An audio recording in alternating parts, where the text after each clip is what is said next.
Have you ever noticed the way you express yourself and the results that this brings you?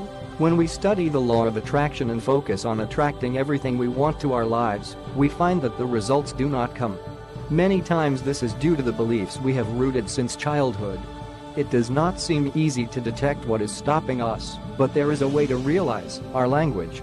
The way we express ourselves says a lot about us. When we use terms like "I need," we are reflecting lack. If you are not aware of this, pay attention. Your subconscious focuses what you want by way of lack of. I need more money. I need a better job. I need to do exercise. Expressions like these indicate that you have no money, that your employment is not pleasant, and that your physical vigor is far from optimal. In the law of attraction, we are told that we have to focus on what we want. Indeed, by saying "I need money," you are focusing on money, but the feeling within the sentence is "I have no money." Guess what? Your wish is my command. Recently I saw a movie about the life of a king. And suddenly, all my attention focused on the way the king expressed himself. "Bring the minister," said the king to a servant. "We will appreciate the good news," he expressed to his new visitor. The king's language was kind, careful but firm. There was no doubt that his orders would be fulfilled. Despite this, it was not haughty or arrogant. Each of his phrases was accompanied by a thank you or a please, but with the certainty that his wishes would always come true. This led me to think that we always express doubt or condition what we ask.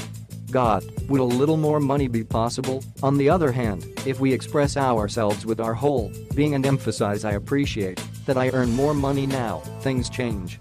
It occurs to me to use the king's words. "I want a bigger house, please." Said firmly, no doubt. If we express ourselves with all will and feel it in our whole being, the manifestation will arrive without doubt.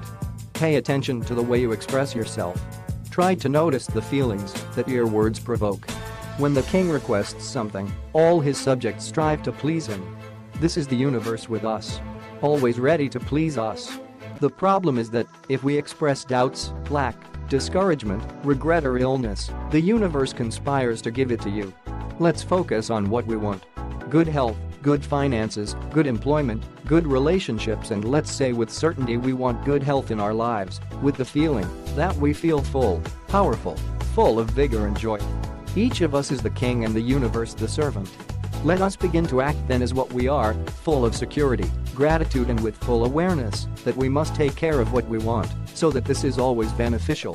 Be thankful always and listen to the universe teachings. All you want is yours by right. Just focus on what you want and be generous and gentle in your life.